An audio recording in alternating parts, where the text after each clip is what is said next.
한 달에 1억씩 가져간다는 분도 있어요. 1억. 그럼 네, 교수님은 선생님은. 왜 교수를 택하셨어요? 와보니까 생각보다 급여가 많이 좀 작더라고요. 좀 실망을 했습니다, 사실. 의사 아니어도 돈 잘 벌 수 있는 직종은 뭐 미래로 굳이 얘기하지 않고 현재로도 많이 있다 이렇게 말씀드렸습니다.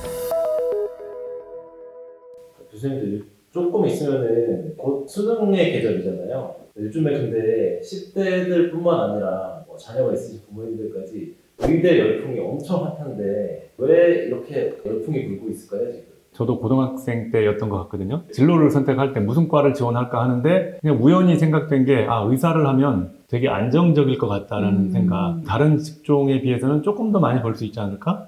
이런 거. 그 다음에 내가 직업적인 일을 하고 있지만 그걸 통해서 다른 사람들을 좀 도와주는 일이 아닐까. 저는 예전에서부터 그런 생각을 했거든요. 의대 열풍이 뭐 하루 이틀 일은 아니긴 한데 요새 뭐 더 극심해진 것 그쵸? 같아요. 네. 뭐 스카이, 카이스트 다가 아니면 합격했는데도 그만두는 사람들. 네, 그만두거나 휴학하, 뭐 반수. 지방의대 가기 위해 네. 반수하거나 뭐 이런 게 사실 최근에 훨씬 더 심해진 것 같거든요. 맞아요. 그게 IMF를 겪으면서 갑자기 하루아침에 직장을 잃어버리고 의사나 이런 전문 직종 외에 불안정하겠다라는 생각들을 많이 했던 것 같고 그 이후에 더 심해진 것 같아요. 아마. 그러면 최근의 열풍은 많이 버는 직종이 의사기 때문에 그것도 굉장히 큰 축이라고 생각합니다. 저는. 근데 그렇구나. 저는 사실 막 큰 돈을 벌려고 직업 세계로 들어왔던 건 아니긴 해요. 사실은. 고등학교 시절에. 선생님은 어떠셨어요? 근데 저는 지금 많이 실망하실 것 같은데. 제 월급 명세서를 보여드릴 수도 없고 이거 돈만을 위해서라면 의사라는 직업을 택하시면서 그렇게 행복하지는 않으실 수도 있다. 맞아요. 이렇게 말씀드리고 싶어요. 돈을 많이 버는 과는 따로 있나요? 그러면? 그렇죠. 피한성 제까지 하나요? 재활의학과까지? 그렇죠. 예, 피부과, 안과, 성형외과, 재활의학과, 정신과까지 요즘은 들어가던데. 그렇죠. 정재영. 정재영이네. 그러니까 약간 라이프 퀄리티. 그렇죠. 그런 것도 추구하면서 이제 돈을 꽤 잘 벌 수 있다. 이런. 혈액종양내과 어떤가요? 혈액종양내과는 아마 극단이죠. 근데 내과 그렇게. 중에서도 사실 이제 많이 피하죠. 다른. 그렇죠. 전공의 펠로우들이 많이 피하는 그런 과가 되겠습니다. 사실. 그래서 저희 전공의들만 해도 거의 최근에 소화기 내과나 개원했을 때 또 유리한 뭐 신장내과나 뭐 이런 쪽을 많이 선호하는 것 같긴 해요. 소화기내과, 신장내과 이런 개원을 하기 좋은 과를 선택하는 이유는 뭘까요? 개원해야 돈을 많이 벌 수 있다. 이게 또 요즘 세태를 좀 반영하는 거일 수도 있는데 최근 들어서 더 이제 사람들의 생각이 돈을 좀 젊었을 때 빨리 벌어서 빨리 은퇴를 하고 싶은 그런 사람들도 좀 많아지는 것 같고 그래서 벌 수 있을 때 많이 벌자라는 그런 사회적인 좀 세태가 있다 보니까 그렇게 많이 돈을 벌 수 있는 과를 많이 이제 또 내과 중에서도 선택하시는 후배분들이 많은 것 같습니다. 사실은. 의사를 해야 돈을 많이 벌까요? 저는 그렇지 않다고 봐요. 의사가 되면 개원을 하기 전까지 큰 돈을 벌 수는 없어요. 대학 교수가 됐든 봉직이도 마찬가지입니다. 봉직이라는 얘기는 이제 어느 대기업에 취업하는 거하고 거의 비슷합니다. 자기가 이제 노동을 들인 만큼 돈을 받게 되는데 병원에 따라서 지역에 따라서 그 다음에 이게 대학병원이냐 또는 종합병원이냐에 따라서 크게 진짜 3배까지 차이가 날 수도 있어요. 그렇죠? 그렇죠. 3배까지 차이가 날 수도 있지만 근데 그걸 큰 그림에서 보면 3배 차이도 그게 큰 차이는 아니다라고 할 수도 있는데 예를 들어서 개업을 하게 되면 10배를 더 벌 수도 있단 말이에요. 근데 그게 다는 아니고요. 5% 미만. 그죠? 5% 미만. 예. 더 많이 평균적으로 버는 거는 맞을 수 있는데 저는 어디서 들었는데 한 달에 1억씩 가져간다는 분도 있어요. 1억. 그럼 예. 교수님은 선생님은. 왜 교수를 택하셨어요? 그러니까 저는 아까 김슬기 선생님하고 거의 똑같아요. 사실은 그 생각이. 저는 개업에 대한 생각은 전혀 없었고요.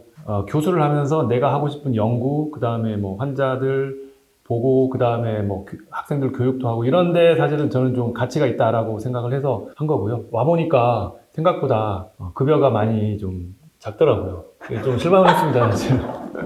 그래도 이제 말씀드릴 수 있는 건 지금의 의사들의 어떤 급여 상황 옛날보다 많이 낮아졌다.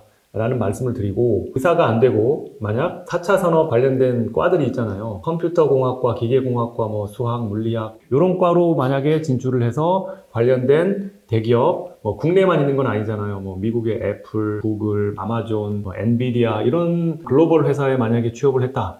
그러면 제가 보기에는 의사들보다 급여를 잘 받지 않을까요? 의사 아니어도 돈 잘 벌 수 있는 직종은 뭐 미래로 굳이 얘기하지 않고 현재로도 현재도. 많이 있다 이렇게 말씀드릴 수 있어요. 사회적 존경을 위해서 의사를 한다는 건 근데 요새 욕을 너무 많이 먹어서 정확한 표현일 수도 있어요. 좀 이제 날것으로 표현을 해주셨는데 사실 제가 이 부분에 대해서 좀 할 말이 있는데 네. 제가 전임의 수련을 마치고 미국에 연수를 다녀왔습니다. 거기서 이제 환자 진료를 했어요. 펠로우 수련을 다시 좀 수련을 받았는데 그러니까 환자 진료를 했죠, 직접. 생각을 해보세요. 미국인들이 동양에서 온 보잘것없는 의사인데 저를. 그런데 제가 느끼기에 한국에서보다 오히려 사람들이 뭔가 좀 존경하는 그런 분위기가 많이 형성이 되어 있었어요. 근데 저한테도 함부로 못해요. 그런 걸 보면서 미국은 아직도 우리나라에서 한 몇십 년 전에 의사들한테 가졌던 그런 동경심 같은 게 좀 아직까지는 많이 남아있구나 생각을 했죠. 근데 한국을 다시 돌아왔죠? 이게 완전히 전쟁판이에요, 진짜. 네, 매일매일 물론 이제 생활도 정신이 없지만 옛날보다 의사를 바라보는 시각이 의료 서비스를 받아야 되는 그런 직업군이다. 이렇게 변한 것 같은 느낌이 들어서 그런 부분은 사실은 좀 아쉽습니다. 근데 이제 그럼에도 불구하고 아까 김슬기 교수님이 말씀하셨던 어떤 직업적인 보람, 그거는 저는 확실하다고 봐요. 환자가 좋아질 때 가장 기쁘고 네, 맞아요. 그 웃음이 네. 저희 에너지가 또 되어서 네. 사실 뭐 힘들 때도 많죠. 막 밥도 못 먹고 아침부터 저녁까지 진료하고 내가 여긴 어디 나는 누구 뭐 약간 그렇죠. 진짜 허리도 아프고 하루 종일 앉아있으면 화장실도 못 가고 막 네. 다음 환자 계속 들어오고 선생님들 두 분 다 이제 자녀가 있으시니까 자녀분을 혹시 의대에 보내고 싶으신가요? 어떠신가요? 공부를 정말로 네, 공부를 기대 이상으로 잘한다는 전제하에 라면 네. 고민돼요, 정말로. 그러게요. 잘한다는 전제하에 얘가 특별히 하고 싶은 게 없다 하면은 의대 가는 거 좋을 것 같아요. 그래서 의사가 되는 거는 좋지만 종양내과 의사가 되는 건 좀 많이 심사숙고해라. 제 자녀 같은 경우는 지금 한참 고민을 많이 하고 있죠, 진로에 대해서. 그런데 저는 절대로 먼저 추천을 하지는 않아요. 의대를 가는 게 좋겠다라는 추천은 절대 하지는 않고요. 왜냐하면 계속 강조해서 말씀드렸듯이 이공계 쪽을 가더라도 얼마든지 본인의 그 능력을 펼칠 기회가 있을 거라 생각을 하거든요. 그렇기 때문에 꼭 의사가 되지 않아도 된다라는 이제 그런 생각을 가지고 있고, 하지만 제 자녀가 좋은 것 같아요 라고 만약 해서 하겠다고 하면 그거는 말릴 생각은 없습니다. 저는 이 정도 생각을 가지고 있어요. 네, 중립. 중립이에요, 중립. 네. 마무리 해볼 건데요. 희망하는 학생들과 희망하는 부모님들께 한 말씀 해주시면 좋을 것 같습니다. 네. 이런 고민을 한다는 것 자체가 우리 사회가 좀 많이 경직되어 있는 것이 아닌가. 그리고 여러 사회 문제와도 다 결부가 되어 있는 것 같아요. 객관적으로 우리 아이가 행복할 수 있는 길? 그런 것이 이제 부모들이 보기에는 안정적으로 평타 이상의 급여를 받을 수 있고 이런 점을 사실 부정할 수는 없는 것 같아요. 나도 푸시하지 않고 원하는 것을 우리가 잘 가이드 해줄 수 있는 그런 부모들이 됐으면 좋겠고 이제 사회적 책임들 그리고 의대 교수로서의 여러 책임들 이런 것이 또 따르고 하기 때문에 이런 것도 또 신중히 해나갈 수 있는 것이 중요할 것 같아요. 만약에 의대를 꼭 가고자 하는 분들이 계시다면 의사 주변의 현실이 어떤지를 정말로 열심히 잘 이제 파악을 해보시고요. 경제적 측면만 보지 마시고 내가 의사가 된다면 직업적으로 보람이 있겠다라는 생각이 들 때 선택을 하시기를 바라고요. 여러분들이 원하시는 일들이 꼭 이루어지시기를 바라겠습니다.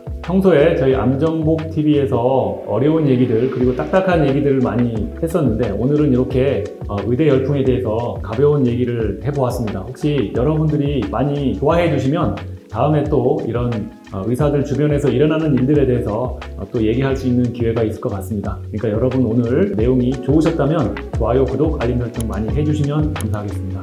고맙습니다.